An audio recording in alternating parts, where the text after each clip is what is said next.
O podcast que você ouve agora é uma produção da Central 3.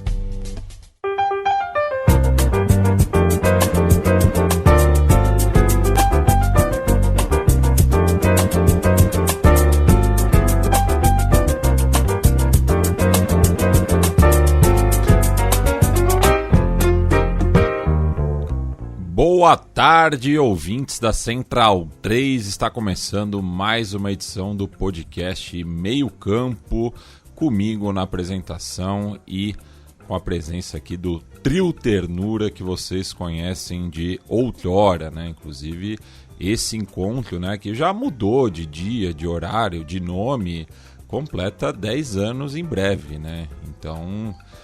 vocês que estão conosco desde então, fica aqui o nosso agradecimento pela companhia, né?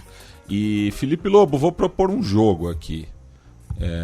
Eu vou falar os clubes de um determinado jogador, ex-jogador no caso, da carreira dele, menos os grandões, assim.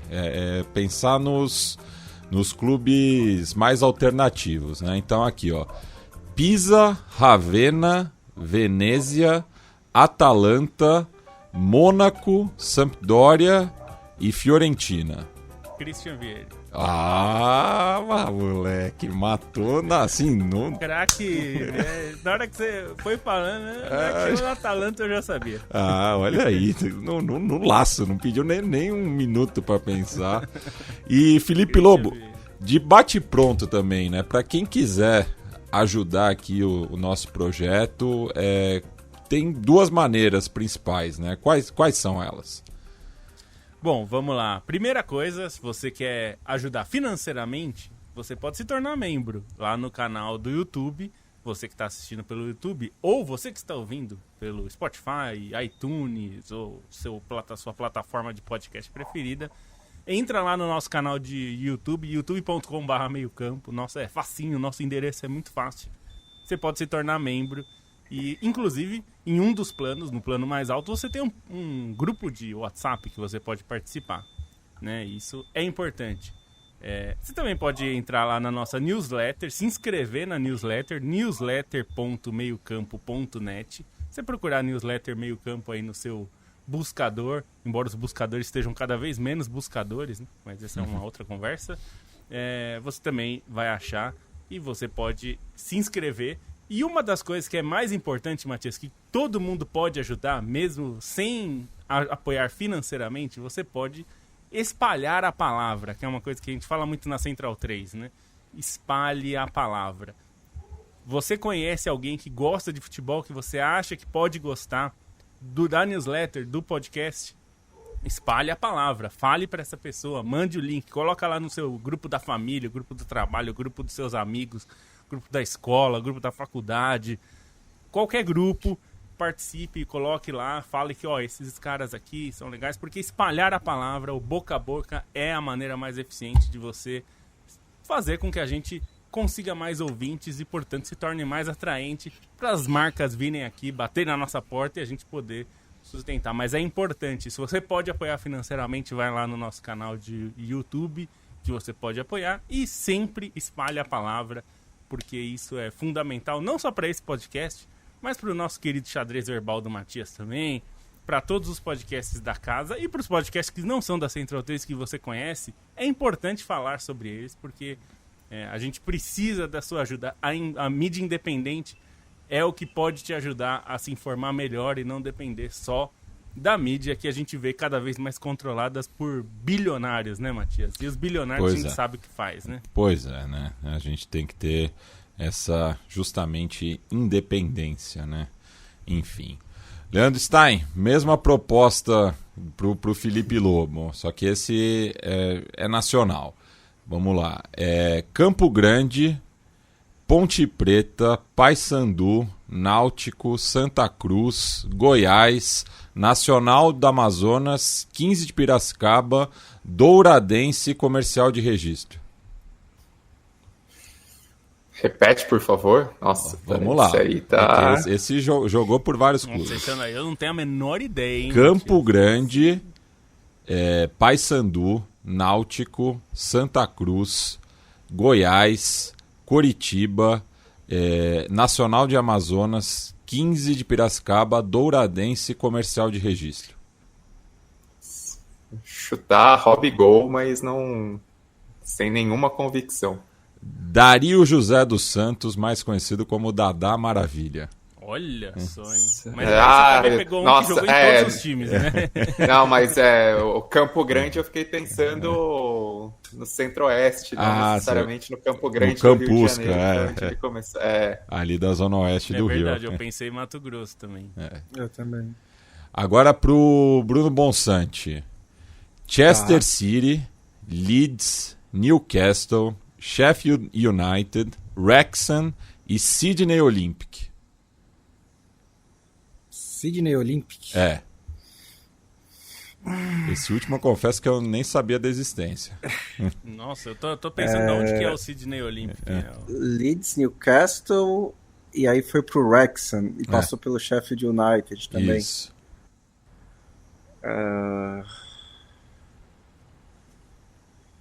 Difícil. Difícil. Começou um Chester City. Chester City. É ex-jogador também. Ex-jogador. Já aposentado. Então foi Wrexham pré-Deadpool.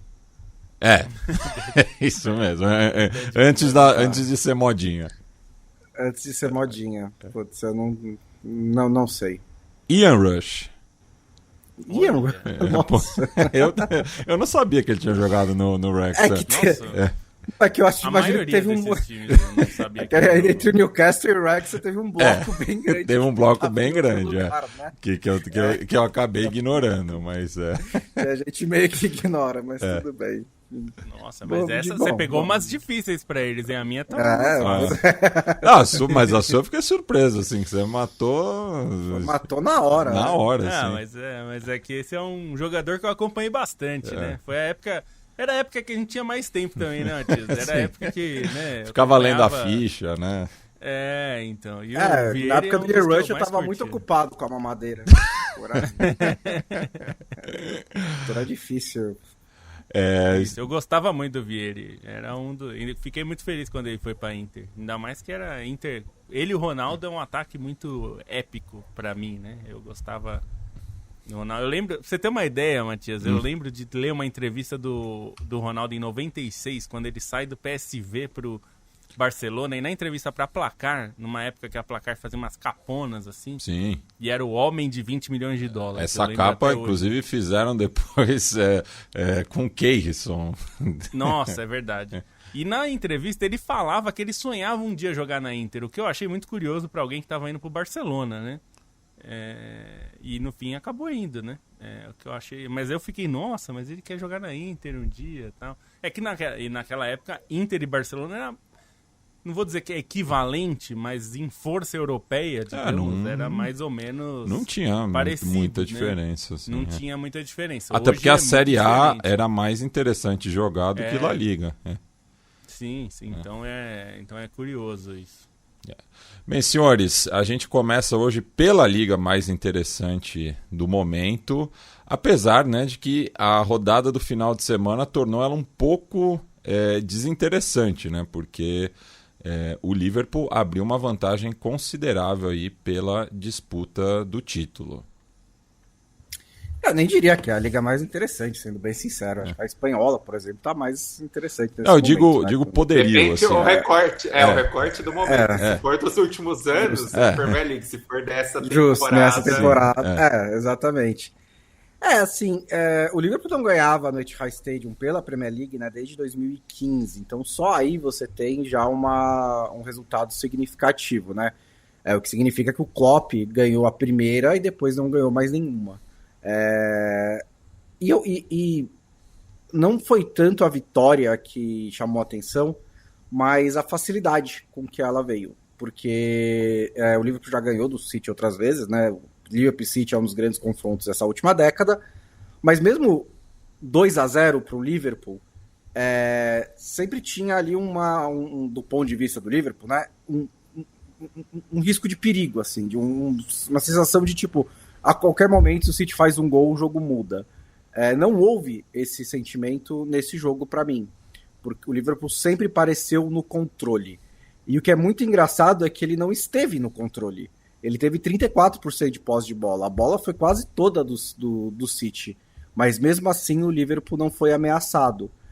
E com uma escalação diferente, né? Com o Szoboszlai ali e o Jones meio que revezando como centroavantes, né?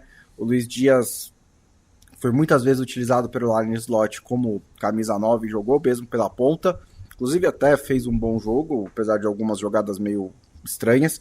Mas esse é um tipo de formação, né, que espelha muitas do Manchester City, do Guardiola, né, que você troca um centroavante por um meia, e aí você tem mais superioridade numérica no meio campo, você consegue trabalhar mais a bola, ter mais domínio de meio campo, mas não foi isso que o Arne Slot buscou.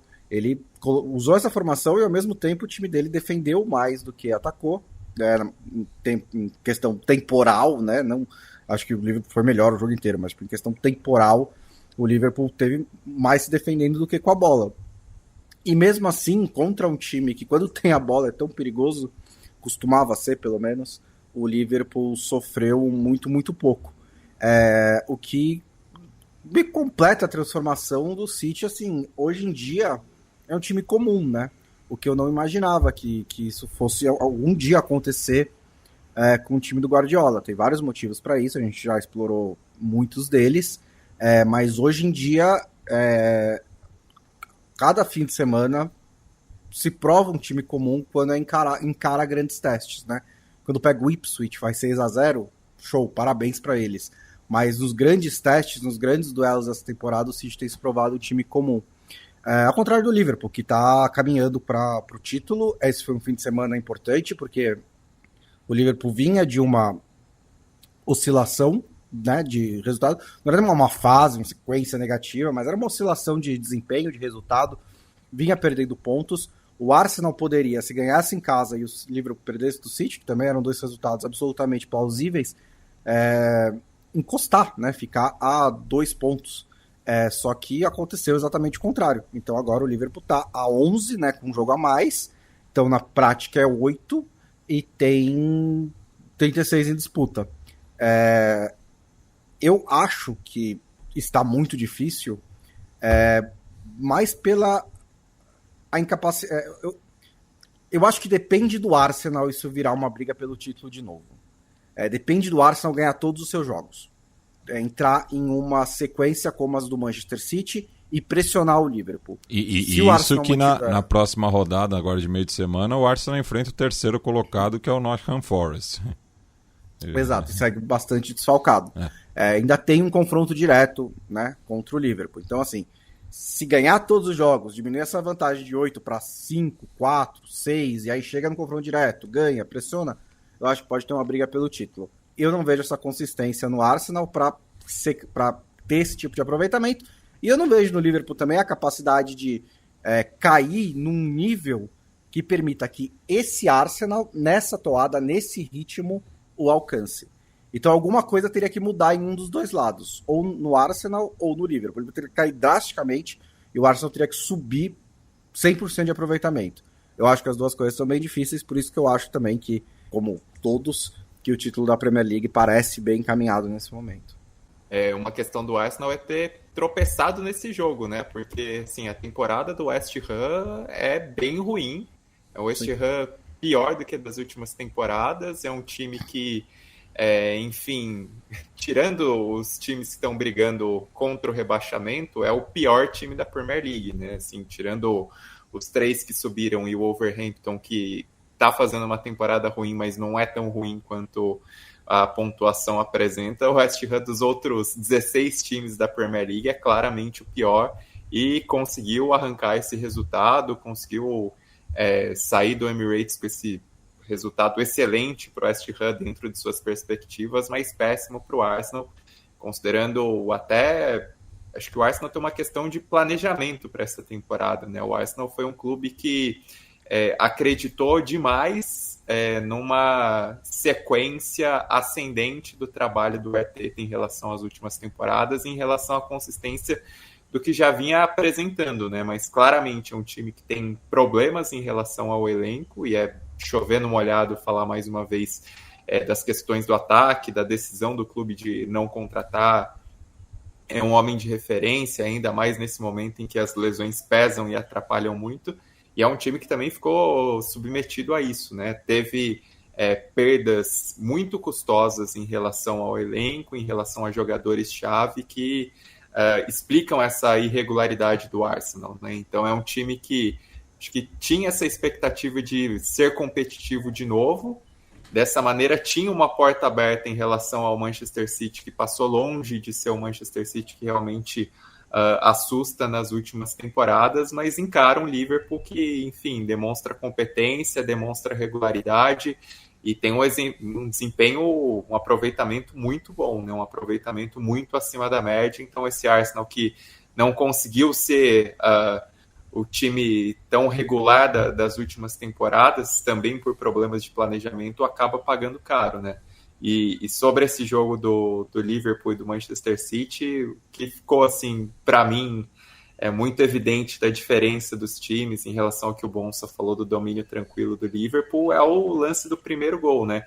Que mostra uma inventividade do Liverpool em relação à jogada ensaiada, a maneira como se cobrou o escanteio, mas eu nunca imaginaria um time do Guardiola tomando esse gol de jogada ensaiada, né? Porque, meu Deus do céu, assim, como deixar o Salah para aparecer livre na marca do pênalti, para fazer aquela finalização, o movimento saindo do campo, puxando da primeira trave, acho que é um retrato também de todos os problemas que o Manchester City vem sofrendo nessa temporada, essa falta de consistência, e a defesa, assim, sem concentração, N problemas do Manchester City. Esse lance é bastante simbólico nesse sentido, né? Um Liverpool que tem essa capacidade, essa inteligência na construção, além das fases dos jogadores, né?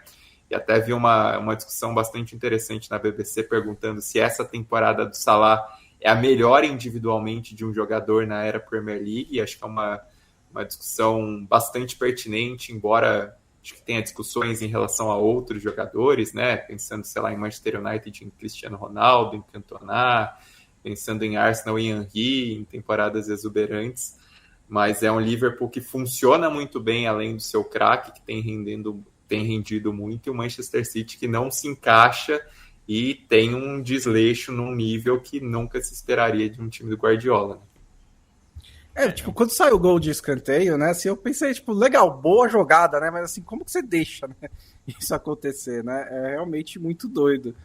E o Arsenal podia tentar terminar os jogos com 11 jogadores, eu acho que ia ajudar também.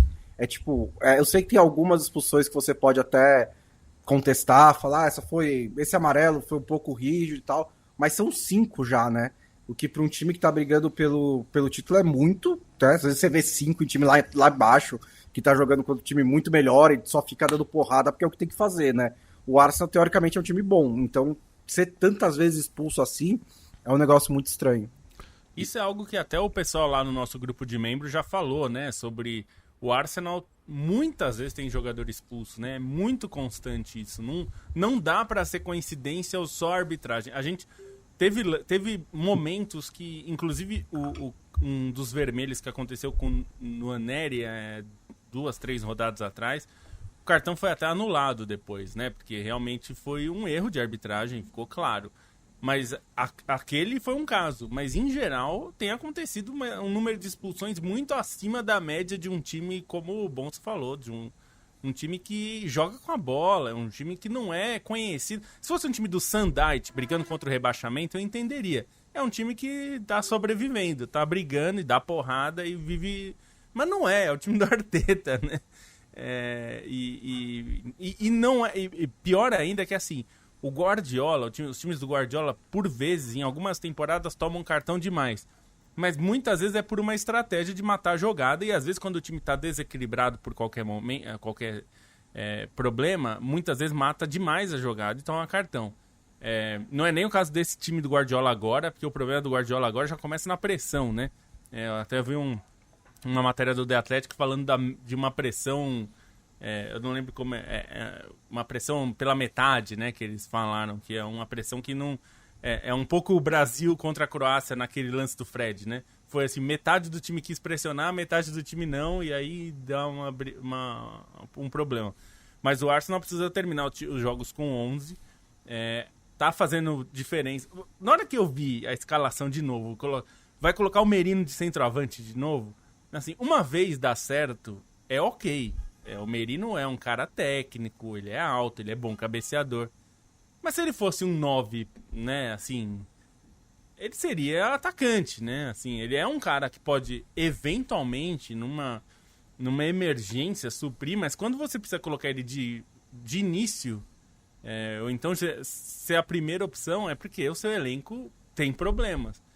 A gente falou, por exemplo, quando eu trouxe o Sterling. Eu não acho o Sterling mau jogador, tá? Eu acho que ele entrou numa espiral muito negativa, mas ali tem questões.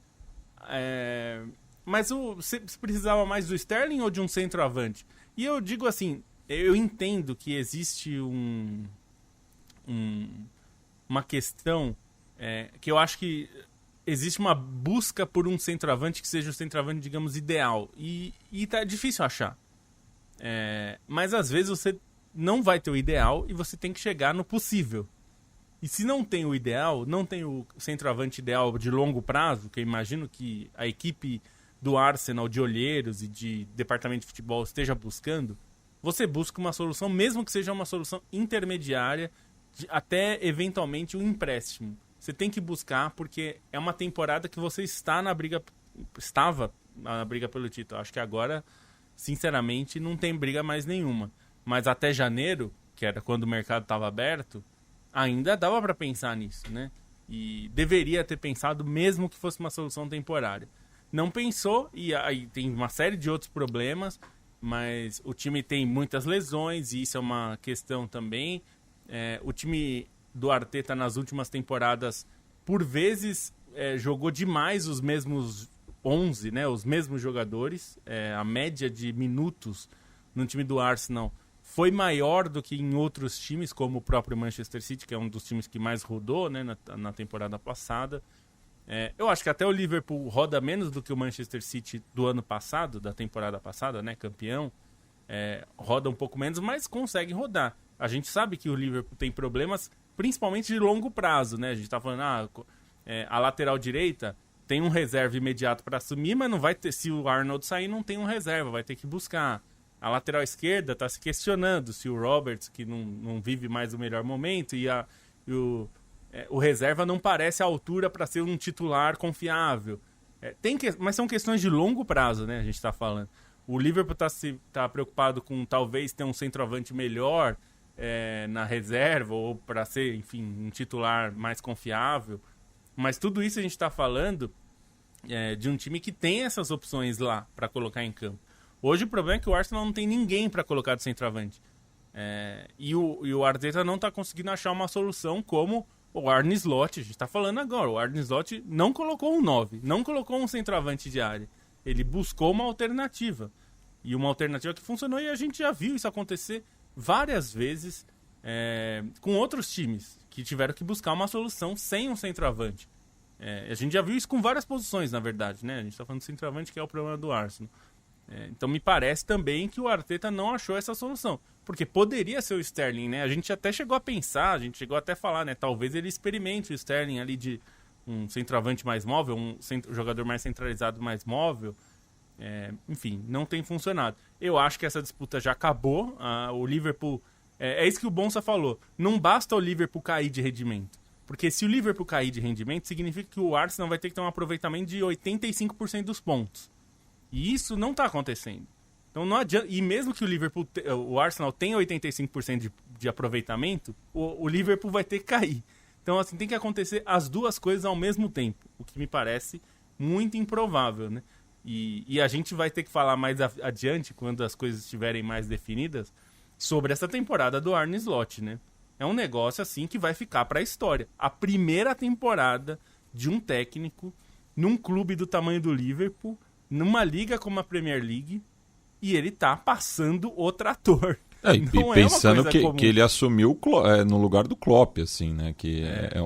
Isso talvez ajude, né? Mais adiante talvez a gente veja que assumir depois do Klopp ajudou a ter uma base montada, né? Porque o Klopp já fez um trabalho que eu acho mais difícil, que era tirar o Liverpool daquela nhaca que tinha antes do Klopp e transformar o Liverpool num campeão europeu, que briga todo ano quase pelo título inglês, que era uma coisa que não acontecia. O Liverpool não ganhou a Premier League até o Klopp. Não, mas eu digo assim, claro que é outro contexto, mas assim, ver o que acontece no Manchester United, né? Que sim.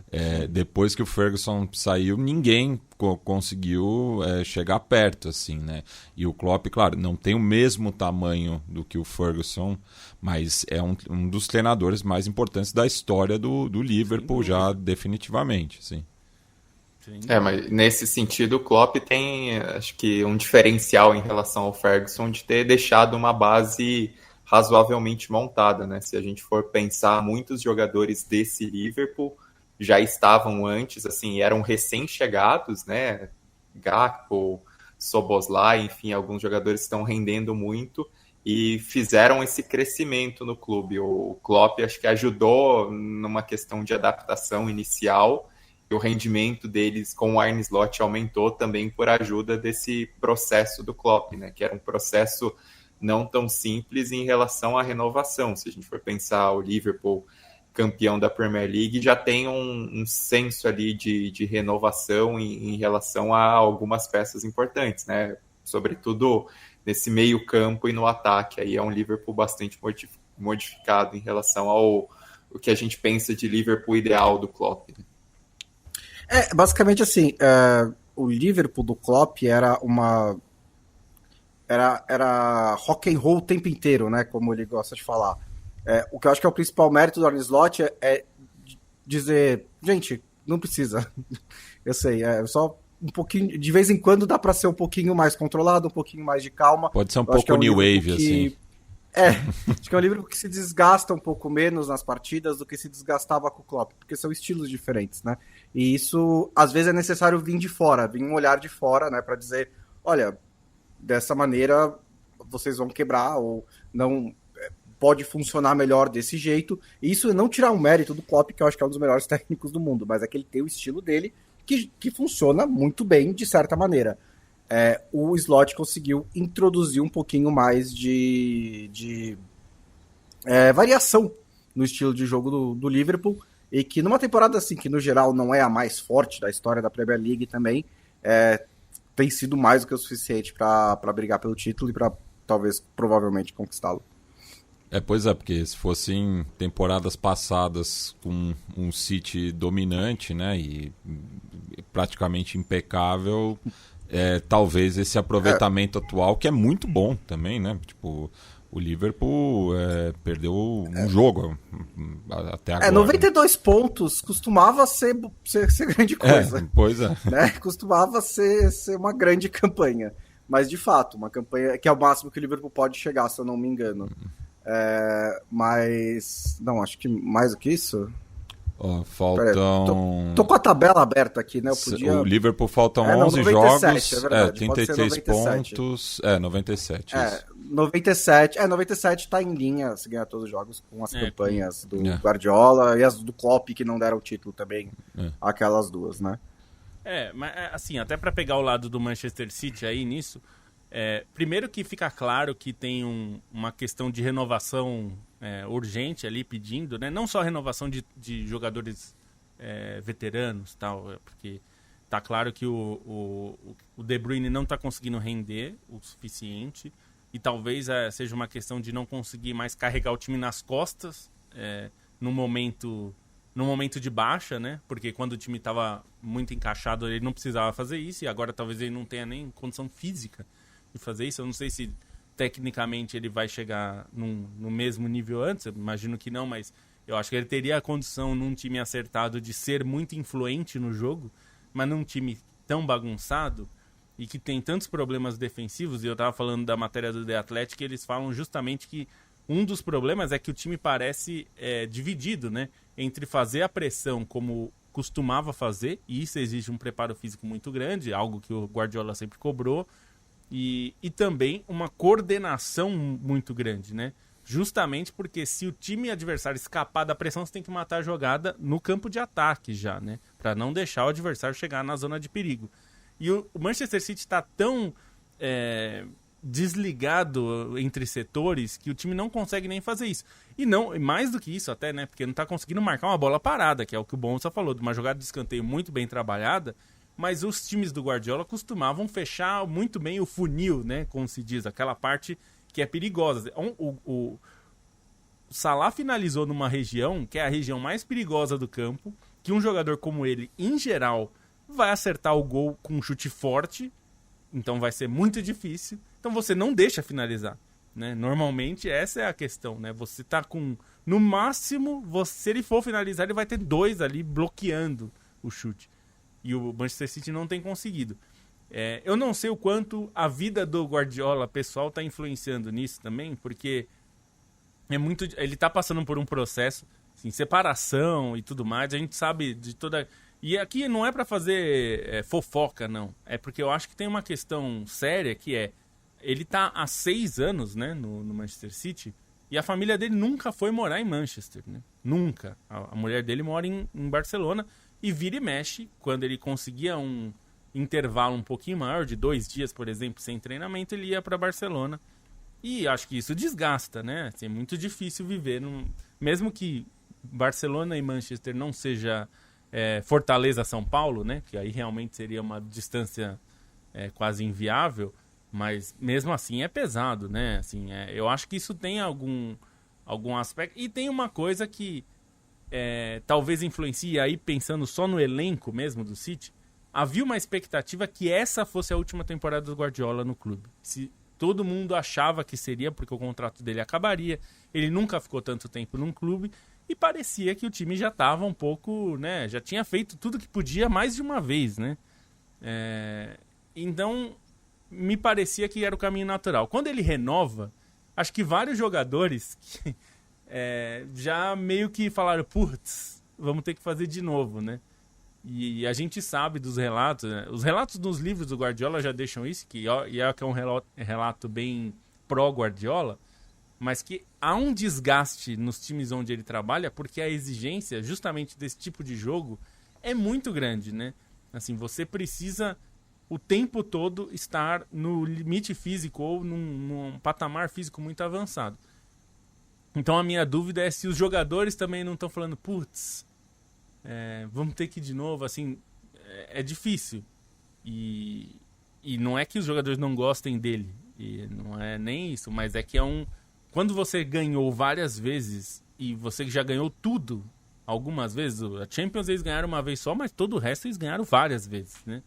Então, eu não sei o quanto que precisaria de trazer mais jogadores novos, fazer uma mudança maior. Tem jogadores que eu não sei se vão ter um futuro a longo prazo no clube, que estão lá ainda, enfim. A gente vai ter que ver o que vai acontecer. E né, na verdade, eu já tenho começado a duvidar até se o próprio Guardiola vai continuar. Mesmo depois de ter renovado o contrato, que foi uma coisa que surpreendeu todo mundo, inclusive os jogadores. Então, eu sei que ficando o Guardiola ou não, vai ter que ter uma mudança grande. E a gente sabe que já teve mudança, inclusive na diretoria. Vai ter que passar por uma mudança no campo também. Com talvez novos protagonistas. O Haaland a gente sabe que vai ficar a longo prazo no clube, mas tem outros jogadores que eu não sei se tem o mesmo futuro. O Bernardo Silva, por exemplo, não sei se já deu tudo que podia para o Manchester City. Talvez ele mesmo queira fazer outra coisa, como ele já ficou para sair várias vezes e seguraram, né? Talvez o De Bruyne precise ter um papel menor dentro do elenco, enfim. Existe um problema ali no Manchester City, está muito claro, e eu acho que não é só uma questão de contratar craques, é uma questão de montar um elenco e um time que funcione como esse. Já parece que não vai dar para funcionar mais, né? Bem, passando aqui pelos comentários do pessoal que está acompanhando ao vivo, José Sobreira Targino Neto sempre presente desde João Pessoa, capital da Paraíba. Davi Agro manda um olá para os meio-campistas, assim como o nosso apoiador Délios Fernandes. O Josenilson Vinícius manda um boa tarde. A também apoiadora Cecília Madeira pergunta: E o Como, que está papando gigante. Já vamos falar aí da Série A. O também apoiador Giovanni Lima Montenegro manda um boa tarde, tô junto nessa. Conheci podcast através de vocês. O Renato Mutiuti também manda boa tarde, assim como o Diego Roberto Silva manda um buenas. O Geto também sempre presente, manda um boa tarde. Antônio Filho, outro apoiador, salve meio-campistas. Rafael Montanaro, buenas. Matheus Gregório, boa tarde. O Anderson Lopes manda um boa tarde aos amigos em caixa alta. Matheus Borges diz que assim como o Klopp, apesar da FSG, Arne Slot faz um grande trabalho. Meu amigo Felipe Ferreira, lá de Osasco, manda aqui: ser de Chaca não se pode explicar. Joga daqui a pouco contra o Nueva Chicago, lá em Matadeiros, 19 horas, para quem quiser caçar um link pirata aí. O João Vitor Rodrigues manda buenas, também outro apoiador. O Francisco Pedrosa me fez o desafio aqui também. América Mineiro, Mallorca, Botafogo de Ribeirão, volta para América Mineiro, Sporting, Gama, Aliança Lima. Eu sei que é o Palinha, nem colei, mas que tem alguns times-chave aí, né, que dá para matar, que é o Palinha. O Murilo manda um abraço. O Gladson Rafael Nascimento manda um abraço da Curitiba Oriental. E aproveitando que a gente vai da Inglaterra para a Série A, lanço a provocação aqui do Expedito Neto perguntando, né? David Moyes ou professor Ranieri? Quem melhorou mais seu time nessa temporada, Felipe Lobo? Boa pergunta, hein? Acho que o Ranieri já tem mais jogos, né? E a Roma seria, se a gente pegasse os jogos de 2025, a Roma seria líder, ou seria a segunda colocada.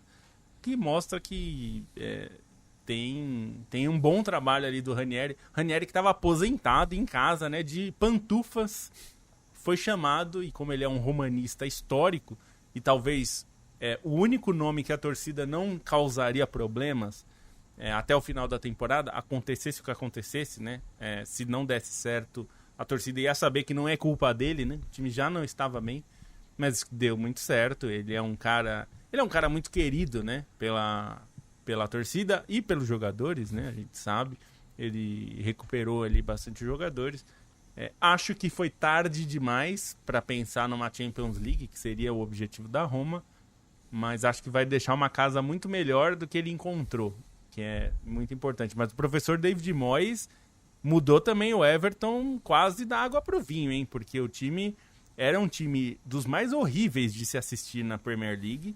Assim, eu só assistia o Everton quando jogava contra o Liverpool, por exemplo, ou algum outro time mais atraente.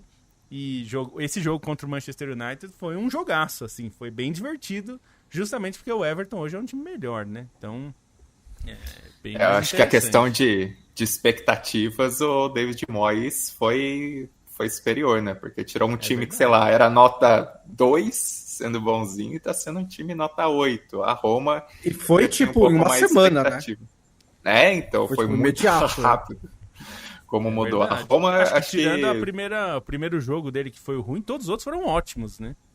A Roma tinha uma expectativa maior por questão do elenco e porque estava claro que a questão da Roma aí é muito de gestão, né? Assim, a gestão da Roma tem sido bastante desastrosa nesse período recente, até pela questão de troca de técnico. Eu fiquei pensando assim, para ter que o Ranieri tem essa questão de amor, a não ser que trouxessem o Fábio Capello da vida, que tem um histórico vitorioso na Roma, ou sei lá, trouxesse um Ancelotti da vida que tem um passado como jogador e que não vai acontecer, mas Ranieri, de fato, assim, o amor que ele exibe pela Roma é algo único e tem todo o carisma dele, né? Não dá para negar o carisma do Ranieri.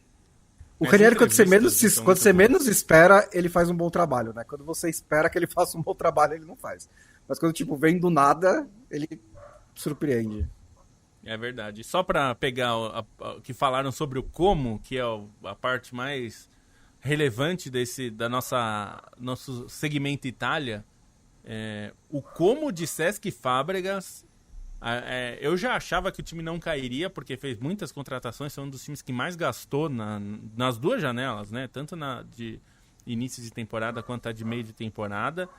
Mas o que a gente tá vendo do Como é um negócio absurdo, né? Esse jogo contra o Napoli foi 2-1 pro Como, né? Tudo bem que foi um gol contra horrível, assim, né? Uma coisa de pelada mesmo, né? Não é uma pelada assim que o cara tá meio distraído. Um dos gols foi do Como foi assim. Mas o Como tem feito muitos jogos interessantes e complicou bastante pro Napoli. Venceu esse jogo jogando em casa ali, jogando uma das regiões mais bonitas da Itália, né?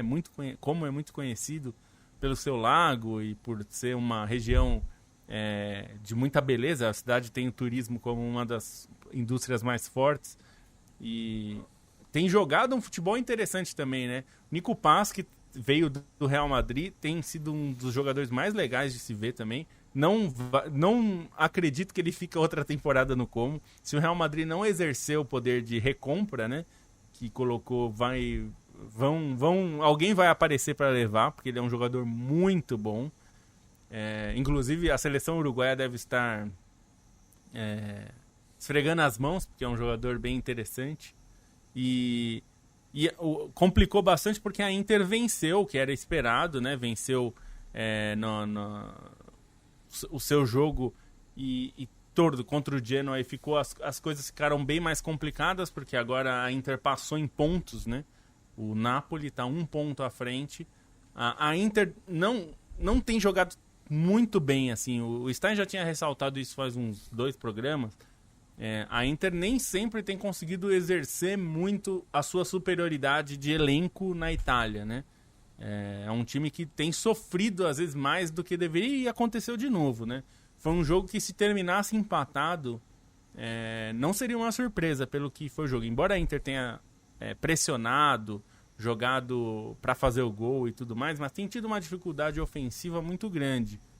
Defensivamente o time até continua muito bem, mas ofensivamente tem sofrido bastante. O gol que sai do Lautaro Martínez é um gol de escanteio chorado, assim. O time teve chances, o Barella chutou uma bola na trave, um chutaço. Mas o time tem tido problemas, assim. Era claramente um time melhor, mas estava sofrendo muito numa partida contra uma equipe pior. Isso se tornou frequente. Mas a questão é que a Inter realmente tem muito elenco, né? Perto dos concorrentes. Isso pode ser que faça diferença, porque é o elenco mais caro, é um elenco muito experiente. A gente falou que a média de idade do time titular da Inter é alta, né? É um time que tem uma média de idade de veteranos. Então, é um time que, pro curto prazo, certamente tem muita força para ganhar um título. Ainda mais contra adversários que... O único adversário real é o Napoli. E o Napoli tem seus problemas quando tem que mudar o time. O Conte até voltou a jogar no 3-5-2, né? Já faz umas 2 rodadas que ele tem voltado ao seu esquema preferido, justamente por problemas ali. E essa é uma adaptação, não é tão simples, né? O Politano tem feito a ala direita para o Di Lorenzo jogar como um terceiro zagueiro. Eu acho que é uma alternativa boa para o time, o elenco permite fazer isso, mas o Napoli tem pouco espaço para manobra nesse sentido, né? Eu só discordo um pouco da questão do Napoli ser o único concorrente, porque acho que dá para considerar a Atalanta ainda, até pela diferença de pontos, né? São 3 pontos, e por aquilo que a gente tem visto do Napoli nesse momento da temporada, né? Que são 4 rodadas sem vencer, é um time que tem sofrido um pouco com essa questão das alternativas, com a questão de um elenco curto, e assim, o Napoli conquistou o Scudetto, quando ia disputar a Champions, poderia tornar o elenco mais robusto, fez contratações pífias na temporada passada, né? Assim, o problema da temporada passada de não ter sido competitivo também vai muito das escolhas pro elenco em si, porque foram muitos jogadores baratos ali para completar o elenco, e é um elenco mais curto, né? Dessa vez sem ter as Copas Europeias, mas que tem essa questão de ter que lidar com situações adversas, enfim, ter que contar com essa inventividade do Conte, e é um momento de maior desgaste na temporada, né? Enquanto o Atalanta, ela tem rendido um pouquinho menos nessas últimas rodadas, mas talvez a eliminação da Champions ela sirva de um chacoalhão. Acho que esse jogo foi uma resposta boa, né? Tudo bem que era o Empoli do outro lado, mas uma vitória por 5-0, com gols do Lookman, que tinha tido toda a polêmica com o Gasperini. E aí, comparando no papel a Atalanta com o Napoli, eu acho que o Napoli é um time que tem mais jogadores prontos para brigar pelo Scudetto, até pensando na herança do que era já do time, né, os remanescentes em relação à conquista do Scudetto 2 temporadas atrás, mas também em relação aos novos contratados que têm rendido bem. Só que em questão de profundidade do elenco, em opção, em rodar peças, nisso eu acho que a Atalanta tem uma vantagem em relação ao Napoli. Por isso que eu não descartaria totalmente a Atalanta, embora concorde que a Inter, mesmo sem apresentar um futebol tão convincente nessa temporada, está muito à frente no papel, né? Você olha tanto por qualidade individual dos caras que tem à disposição, quanto por essa profundidade do elenco, né? A Inter tem 2 jogadores, tem 2 titulares por posição o campo inteiro, né? Dá para questionar um ou outro setor, mas tem dois jogadores capazes de serem titulares em cada posição. Isso é um diferencial da Inter, embora tenha Champions e agora com peso a mais, né? Porque as eliminações dos italianos acho que jogam também um pouquinho de pressão maior na Inter nessa sequência da competição. Eu vou rever aqui, você tem razão, Stein, pela diferença de pontos, só 3, né? Considerando justamente que a Inter tem jogado bem, mais ou menos, eventualmente vai perder pontos e a Atalanta tem... E é isso, não tem nenhum jogador do porte dos jogadores de Napoli ou de Inter no time da Atalanta, mas tem um elenco muito bom, né? E tem jogado muito bem mesmo. Inclusive o Retegui, a gente falou do Vieri no começo, o Retegui joga com a 32 e joga na Atalanta. O 32 era a camisa que o Vieri gostava de usar. E ele é o artilheiro do campeonato, né? Então é algo para ficar de olho. Ele tem 21 gols, eu fui até checar o número aqui para não falar de cabeça. 21 gols, o Moise Kean tem 15. E olha que ele nem bate muito pênalti, 13. Né? E ele não é nem titular sempre, né? Isso que é uma loucura, porque às vezes ele é colocado no banco e joga. O Gasperini joga sem centroavante, né? Em jogos mais difíceis, eventualmente. Mas ele tem feito muito gol, 21 gols, né? Ele que é o argentino naturalizado italiano, né? E naturalizado italiano quando jogava na Argentina ainda. Eu vi ele jogando contra o São Paulo pelo Tigre, já tendo sido convocado para a Azurra. Pois é, então é interessante de ver essa disputa aí. O Verona do nosso amigo... E o pai dele que foi medalha de ouro como treinador da seleção de hóquei na grama masculina da Argentina, né? O Chapa Retegui. Essa é uma triviazaça, né? Não, eu só ia falar que o Verona do nosso amigo Biratã venceu um jogo dificílimo contra a Fiorentina e deu uma respirada, né? Que agora o Verona está em 14º com 26 pontos, deu uma distância ali para o Empoli, que é o primeiro da zona do rebaixamento, que tem 21.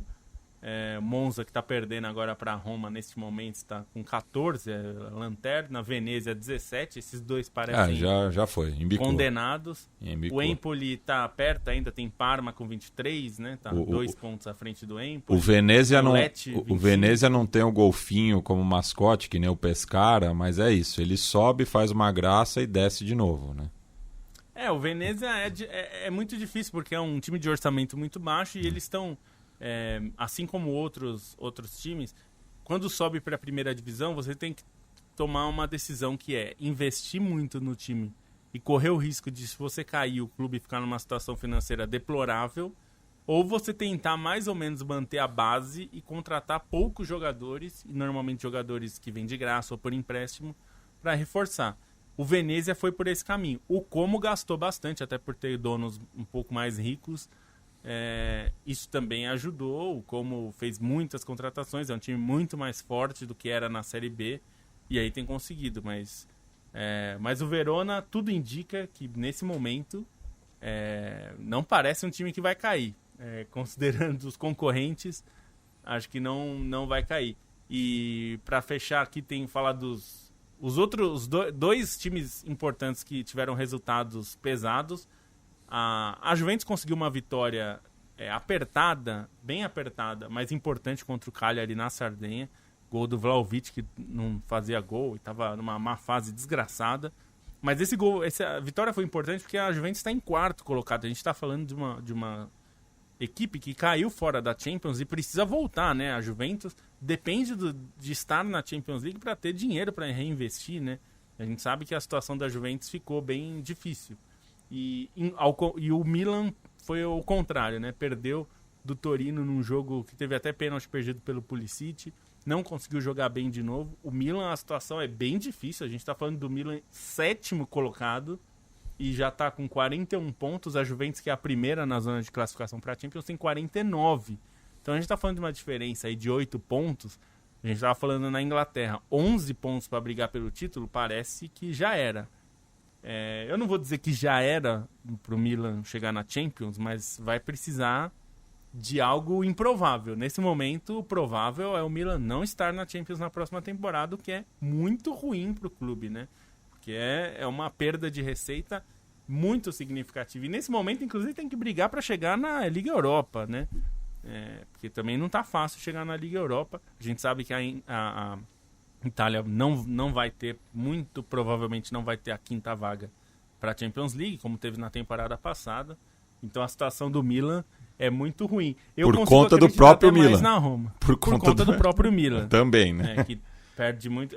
A Roma hoje tem 40, né? Tá fazendo 40 pontos e terminar vencendo como está nesse momento, né? Eu consigo acreditar mais na Roma chegando lá em cima. Não, do que vai Milan, estar um bolo não tá interessante assim por essa 6ª vaga, né? Digo, pela 6ª colocação, que vai dar vaga para alguma competição europeia, né? Porque é isso, tá? Roma, Bolonha, Milan e Fiorentina ali nesse bolo, a Lazio um pouco mais à frente, disputa, né, a última vaga da Champions com a Juventus. É isso, é uma disputa importante ali, mas você vê que tem muito time que está melhorando nessa segunda metade de temporada, então, e o Milan parece que está piorando, né? Eu acho que tinha um início promissor com o Sérgio Conceição.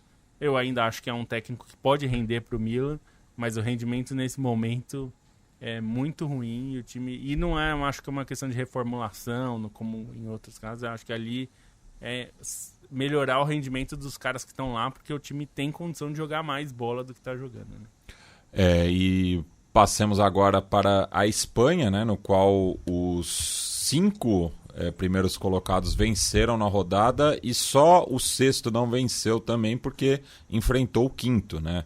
Mas tivemos aí as vitórias de Barcelona, Real Madrid, Atlético de Madrid, Atlético Bilbao e Villarreal, e o Raio que acabou sendo derrotado por Villarreal, mas daí já aumentou aí a distância, né? Então, Barcelona e Real Madrid empatados em pontos, né? O Barcelona acaba liderando pelos critérios de desempate, o Atlético de Madrid com 1 ponto atrás de ambos e o Atlético Bilbao a 6 pontos, né? Mas vitória muito contundente também dos bilbaínos, né? Acabaram goleando o virtualmente rebaixado Valladolid, né, que está a 8 pontos do Las Palmas, que é o primeiro gloriosamente fora. Rebaixado.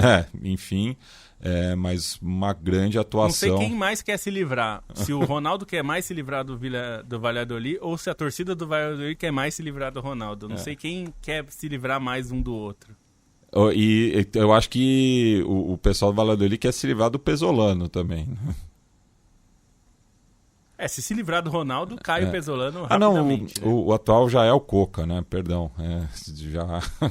Já se livrou, né? Foi uma rodada que congelou a briga, né? Como você disse, todo mundo na frente venceu e foram vitórias, principalmente de Real Madrid e Barcelona, um pouquinho mais burocráticas ali, né? O Barcelona até tava segundo gol saindo nos acréscimos, o Real Madrid também demora para fazer o segundo.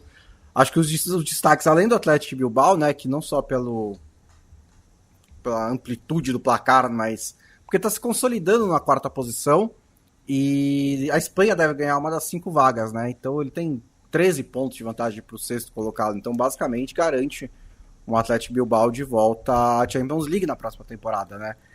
E não só ficou fora da Champions League, como teve dificuldade para classificar para outras competições europeias também, o Atlético Bilbao nessas últimas temporadas. Então essa é uma história interessante.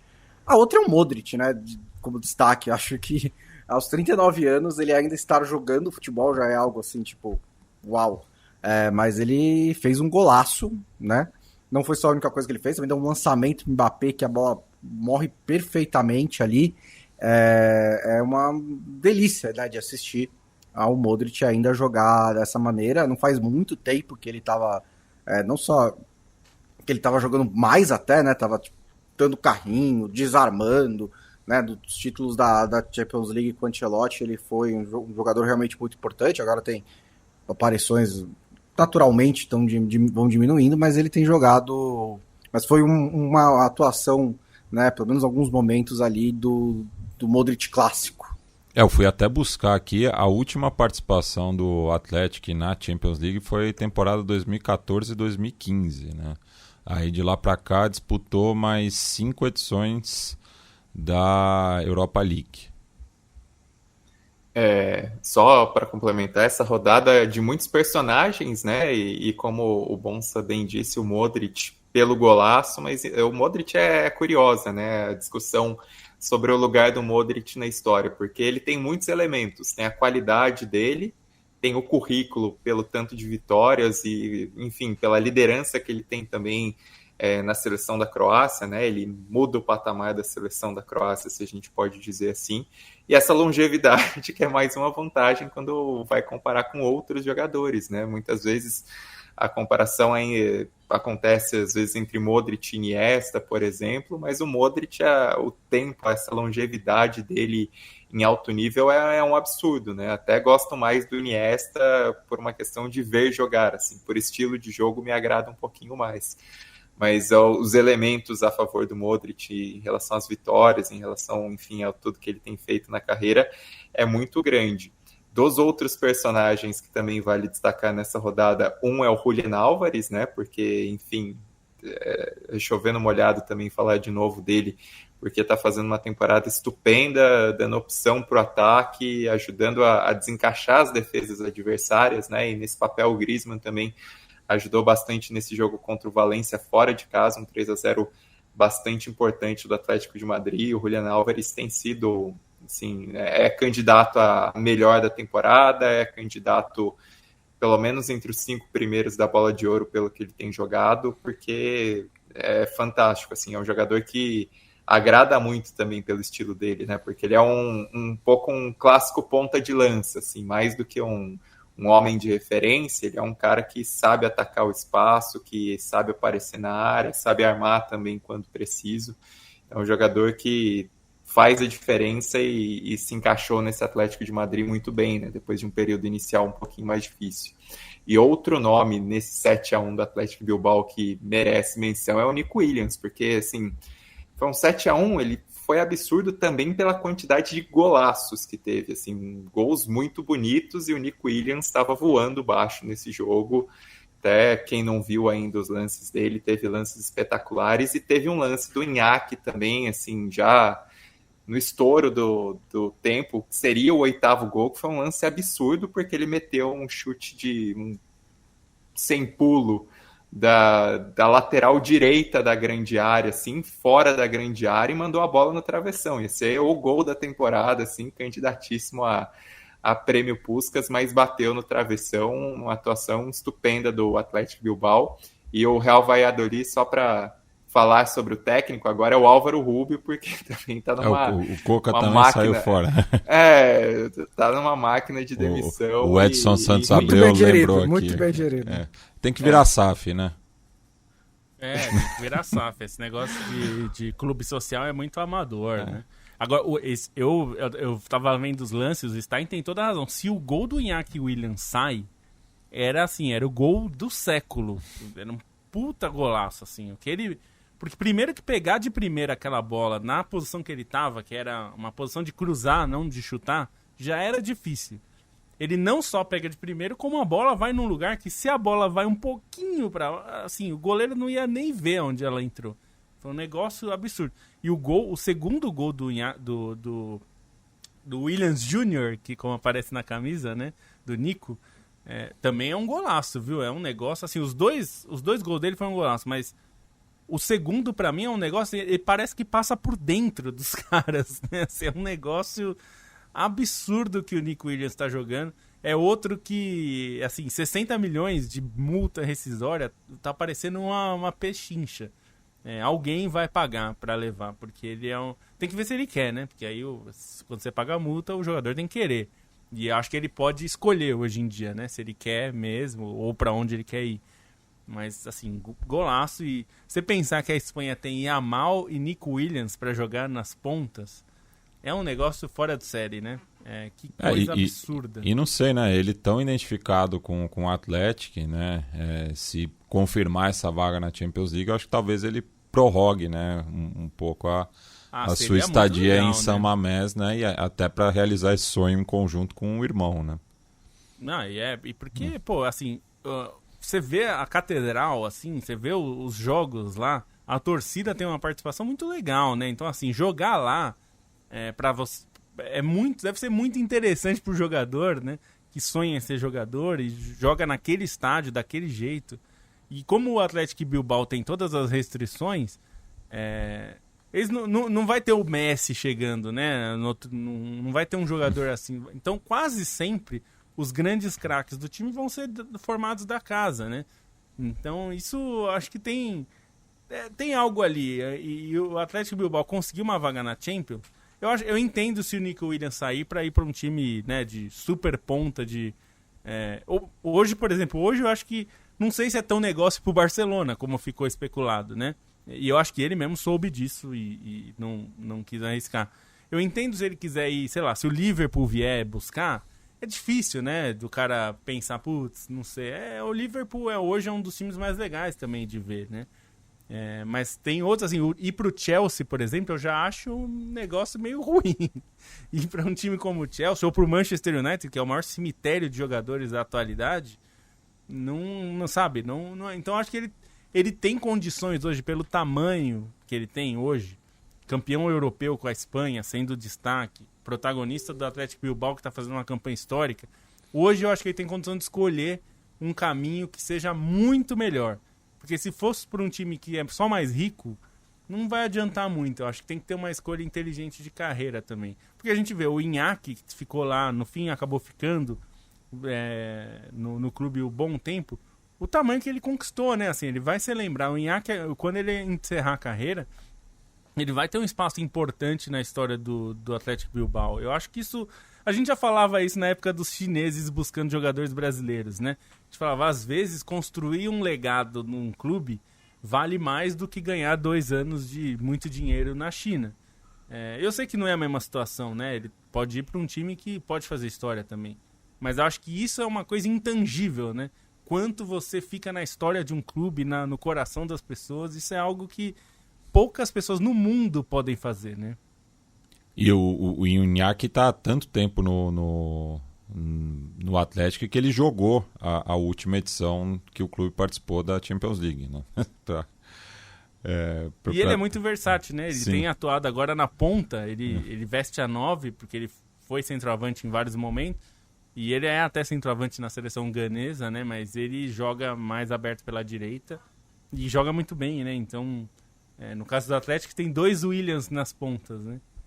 O que também é bem interessante. É isso, eu acho que tem coisas que é muito legal de ver, né? Então a história do Atlético Bilbao nessa temporada é muito boa. E como a gente já viu outras, né? Acho que essa temporada, como vocês falaram no começo, a temporada da Espanha tem sido muito divertida, porque a gente vê o Atlético de Madrid fazendo uma campanha muito boa, brigando pelo título com Julián Álvares, com Griezmann. Se não tiver, num mundo que não tivesse o Salah jogando essa bola, a gente teria que discutir o Griezmann, porque o Griezmann também tem feito uma temporada muito boa, né? Ele também é um jogador que tá ali no mais alto nível, né? Eu não sei, eu acho que ele já perdeu um pouco o bonde de talvez ganhar um prêmio individual. Mas é um cara que tá jogando uma bola absurda, né? O passe que ele dá no primeiro gol do Julián Álvares não é uma assistência dele, mas começa numa assistência dele que é um negócio assim de cinema. O passe que ele dá por cima da zaga pro Lino, que depois o goleiro defende, é um negócio... O Griezmann jogando é um desses caras assim, se você for escolher um jogo pro fim de semana, escolha o jogo do Salah, o Liverpool do Salah e o Griezmann, o Atlético do Griezmann, que assim, são caras que é o estão Prime. valendo muito ver. É o Prime e a gente não vai ver por muitos anos, né? Verdade. E, Leandro Stein, só para arrematar aqui, falar um pouquinho de Bundesliga também, né? Que não tivemos muitas surpresas, mas aí atuações contundentes também, né? Do atual campeão, do possível campeão e do Dortmund. O grande destaque dessa rodada acaba sendo o Borussia Dortmund, né, que é um time que precisa corresponder, que vinha de derrota para o Bochum, que vinha de 2 derrotas seguidas, né, considerando o jogo contra o Stuttgart, que era mais esperado sair derrotado, mas enfim, foi uma resposta excepcional, um 6-0 contra o Union Berlin, que faz uma temporada claudicante, né, foi uma goleada construída sobretudo na reta final ali do segundo tempo, e um jogo em que mostrou mais uma vez como o Guirassy é o cara dessa temporada do Dortmund, né? Impressionante o domínio que ele teve da grande área, a maneira como ele se colocou para construir esse resultado. Acho que dá um alívio para o Borussia Dortmund. Tudo bem que a situação na Bundesliga ainda é muito ruim, né? Mesmo que o time tenha essa recuperação, ainda está 7 pontos atrás de zona de Champions League, mas é um resultado bom para a questão de confiança.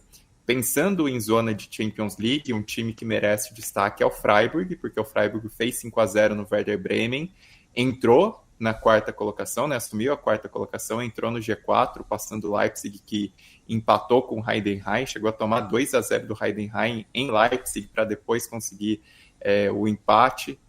E, enfim, o Freiburg é uma equipe que passa uma temporada de uma mudança muito grande, né, porque saiu o Christian Streich, que foi treinador ali num período longo dentro do clube, né, mais de 25 anos dentro do clube, mas era o treinador desde 2011, o Julian Schuster assumiu essa posição e a equipe tem rendido bem, já é a 4ª vitória consecutiva e dá esse passinho.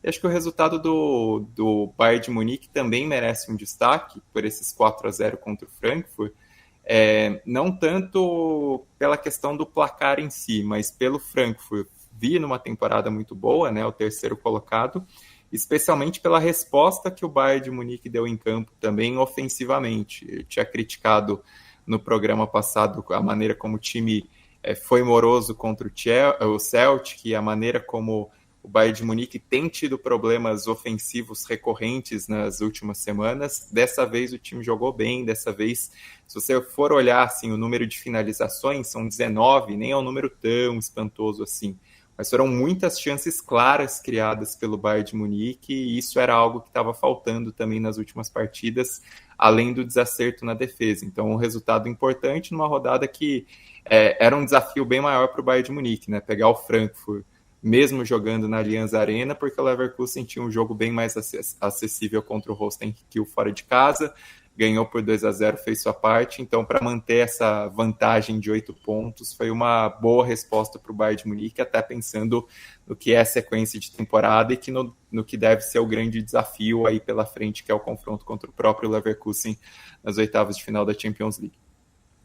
E Felipe Lobo, também aqui para finalizar, o Textor quis tirar uma onda, né, na véspera do jogo contra o Paris Saint-Germain, mas como tem sido comum, né, nos últimos anos em Lyon, acabou sendo derrotado. Pois é, né?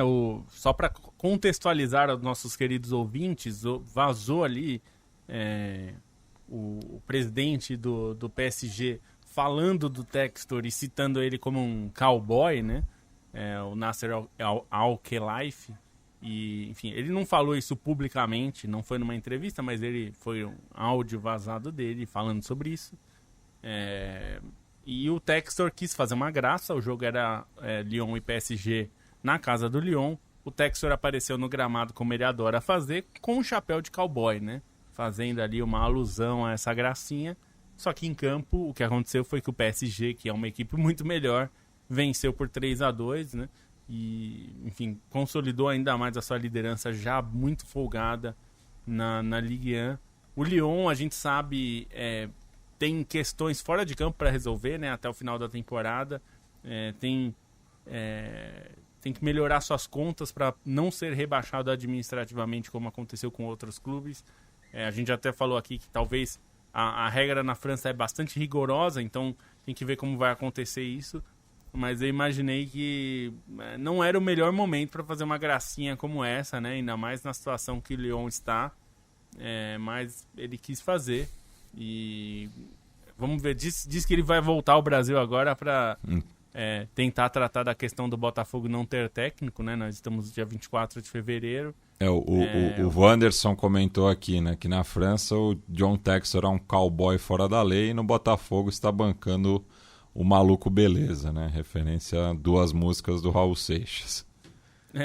Então é isso. Mas é uma situação que eu achei um pouco despropositado fazer isso, mas enfim. Cada um pode assumir o papel que quiser, né? Se ele quer assumir esse papel, aí tá tudo certo. Agora a torcida do Botafogo tá bem insatisfeita. Eu nem acho que é tanto pelo Carioca em si, que, enfim, o Carioca não é que tem o mesmo peso de antes, mas o problema é que nós estamos em fevereiro e o time não tem a menor cara, né? Não se sabe quem vai ser o técnico. E muita gente... E isso é uma coisa que a gente já sabia e é normal também que aconteça, que quando em relações de multiclubes, muitas vezes o Botafogo foi usado nesses últimos tempos para tentar melhorar a situação financeira do Lyon. E a gente sabe que isso acontece, e não é só um caso exclusivo do Botafogo. Isso vai acontecer com outros clubes, e já aconteceu várias vezes nesses clubes que são geridos por grupos, né, que possuem diversos deles. Isso acontece muito, e a questão agora é que, assim, enquanto estava ganhando a Libertadores brasileiro, estava ótimo. A questão é que precisa achar um técnico e dar condições desse técnico trabalhar para esse ano, porque o Botafogo tem condição de brigar de novo, né, pelos títulos. Eu estou falando aqui dessa questão do brasileiro, porque tem a ver com essa postura do Textor, tem sido muito questionada, a postura de ser meio fanfarrão, reclamar de técnico, reclamar de arbitragem, reclamar da liga, reclamar do controle financeiro. Lá ele tem reclamado do controle financeiro excessivo, e aqui ele reclama da falta de controle financeiro, né? Que ele diz em os times como, daqui a pouco o Bahia vai estar atropelando todo mundo, porque ele está falando... Então, assim, ele assume vários chapéus diferentes, né? Dependendo de onde ele estiver. E se tivesse controle financeiro rigoroso no Brasil, ele não poderia fazer o que ele faz em relação a Botafogo e Lyon para ajudar as contas do Lyon, né? Então também tem essa questão. E eu não estou demonizando, então, não, né? Não tem dono de clube. Dono de clube não está no negócio para fazer dinheiro. Ele está para conseguir poder. Eu sempre falo isso. E acho que todo mundo que conhece um pouco sabe disso. Futebol não é um negócio lucrativo se você quer ser dono de clube. Ser dono de clube te dá acesso e te dá poder. Isso mais do que qualquer coisa. Claro que eventualmente pode dar dinheiro também, mas isso nem sempre é o que acontece primeiramente, né? São casos muito específicos onde isso acontece, tipo o Manchester United, que você comprou o clube com dinheiro do próprio clube, né? Mas isso hoje, por exemplo, é proibido justamente por causa do caso do Manchester United. Então, esse tipo de caso é muito incomum. O que a gente vê, donos de clubes querem ter acesso ao poder, porque o futebol dá acesso ao poder, né? Então, também a gente tem que... Porque às vezes eu ouço uns discursos, Matias, que é assim, não, porque é uma mentalidade empresarial, o dono de clube quer ganhar dinheiro.